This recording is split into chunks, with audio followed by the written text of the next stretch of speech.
Olá, minha gente querida, mais uma vez com vocês e sempre contando com a presença do nosso deputado Gerson Berger, do jornalista Pedro do Couto, e já dizendo a vocês que hoje traremos uma belíssima entrevista com o professor da UFRJ, Francisco Carlos, que vai falar sobre o Oriente Médio, ou melhor, sobre a vinda do Mahmoud na próxima quarta-feira. E lembrando a vocês também, principalmente, que amanhã nós temos um encontro marcado na Câmara Municipal do Rio de Janeiro, quando estaremos comemorando os 61 anos de existência do Estado de Israel. Já temos a confirmação de inúmeras autoridades e contamos com a presença de todos lá. Então amanhã, segunda-feira, às 18h30, na Câmara Municipal. Mas Gerson e Pedro, no finalzinho da semana passada, a nação brasileira foi surpreendida com uma declaração bombástica da ministra Dilma Rousseff, quando assumiu que havia retirado um tumor cancerígeno da axila.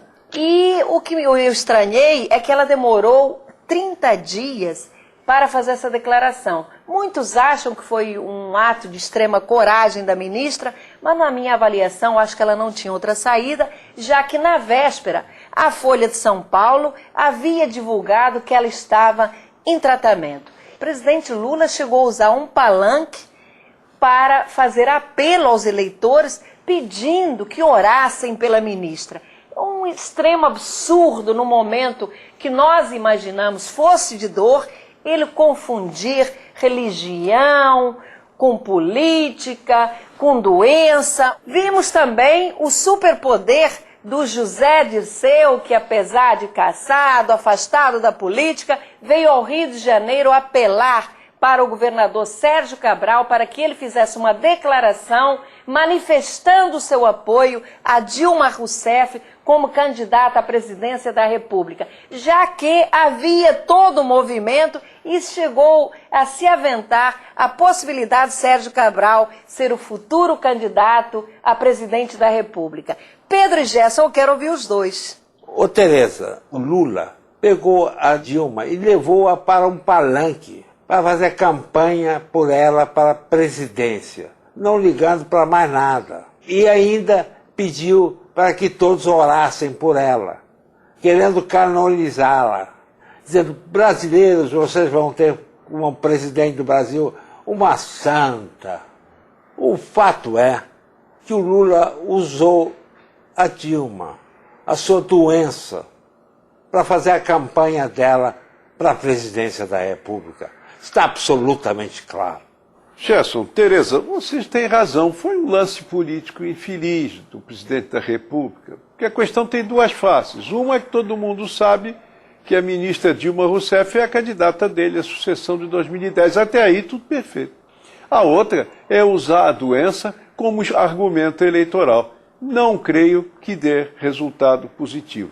Mas, eticamente, desde já, a atitude é negativa.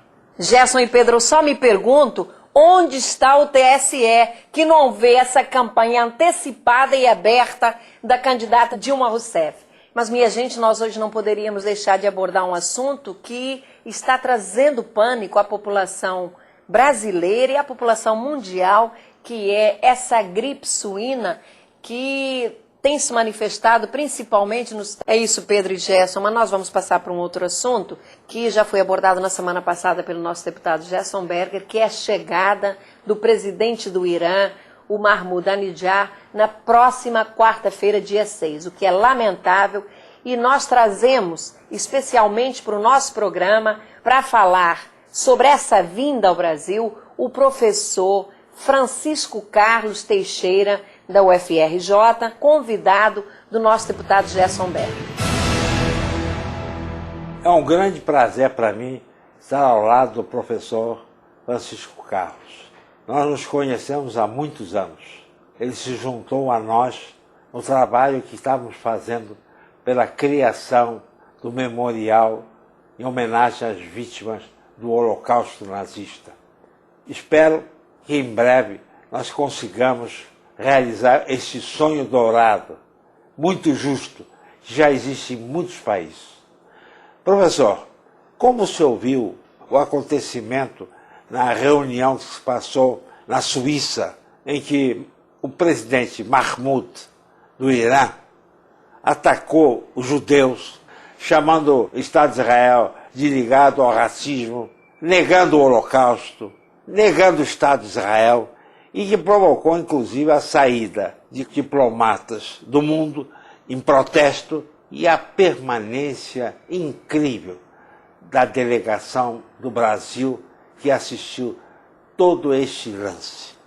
Bom, doutor Gerson, sem dúvida nenhuma, a reunião de Genebra, cujo tema era exatamente uma reunião mundial contra o racismo, acabou comprovando uma postura inaceitável por parte do presidente Mahmoud Ahmadinejad a respeito da tolerância, da justiça, da igualdade de lidar com as pessoas. Em primeiro lugar, eu acho muito interessante a gente traçar uma trajetória de quem é Mahmoud Ahmadinejad.